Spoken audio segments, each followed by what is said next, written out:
ஆண்டவரும் இரட்சகருமான இயேசு கிறிஸ்துவின் ஈடு இணையற்ற நாமத்தில் அன்றன்றுள்ளப்பம் வாசகர்களுக்கு எங்கள் அன்பின் வாழ்த்துக்கள்.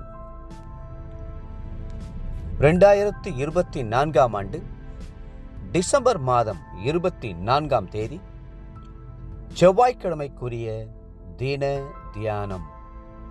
இன்றைய தலைப்பு நன்மையினால் வெல்ல வேண்டும்.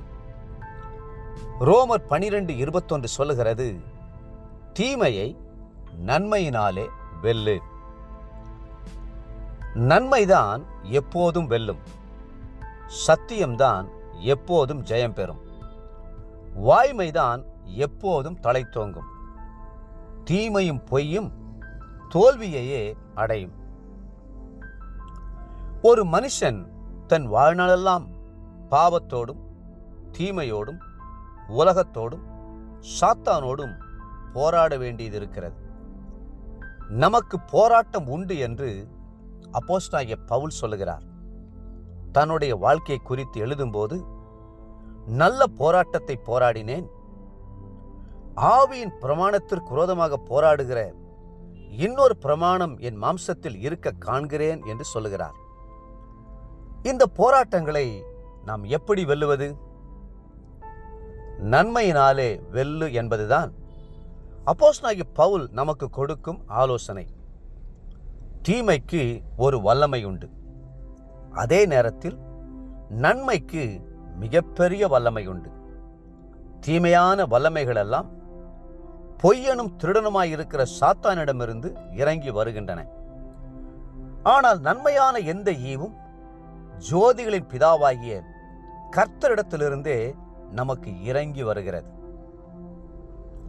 தீமையின் வல்லமையோடு கூட மாம்ச இச்சைகள், ஜீவனத்தின் பெருமைகள், உலகத்தின் ஆசாபாசங்கள் இணைந்து கொள்ளுகின்றன. இவை அனைத்தும் கிறிஸ்துவின் பாதையிலிருந்து நம்மை திருப்பி சிற்றின்பத்தை காண்பித்து முடிவில் பாதாளத்தை நோக்கி வழி நடத்தி விடுகின்றன. ஆகவே தேவனுடைய பிள்ளைகள் எப்போதும் தீமையை வெறுத்து நன்மை செய்ய கற்றுக்கொள்ள வேண்டும். தீமையை தீமையினால் வெல்லவே முடியாது. இயேசு கிறிஸ்து சொன்ன வார்த்தைகளை நினைத்து பாருங்கள்.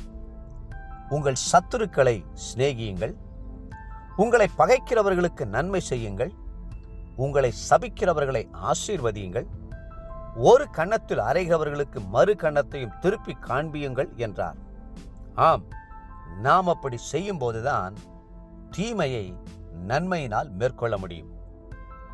இயேசு பூமியில் இருந்தபோது அவருக்கு விரோதமாக தீமையான வல்லமைகள் போரிட்டன.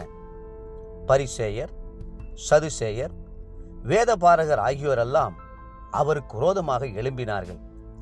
ஆனால் இயேசுவோ நன்மை செய்கிறவராகவே சுற்றித் திரிந்தார். பசியுள்ளவர்களுக்கு உணவளித்தார், குஷ்டரோகிகளை சொஸ்தமாக்கினார், வியாதியஸ்தர்களை குணமாக்கினார். அவர் தீமை செய்யவில்லை.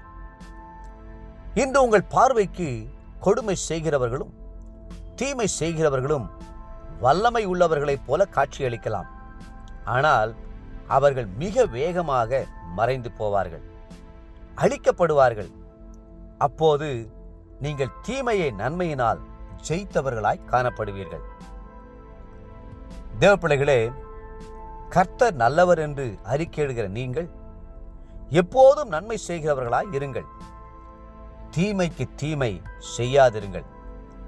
அப்பொழுது உங்களுக்கு விரோதமாக மலை போல இருக்கிற தீமைகள் யாவும் பனியைப் போல உருகி நீங்கி போகும். இன்றைய நினைவிற்கு பிலிப்பியர் 4:8, உண்மை உள்ளவைகள் எவைகளோ, ஒழுக்கம் உள்ளவைகள் எவைகளோ, நீதி உள்ளவைகள் எவைகளோ, புண்ணியம் எதுவோ, புகழ் எதுவோ, அவைகளையே சிந்தித்துக் கொண்டிருங்கள்.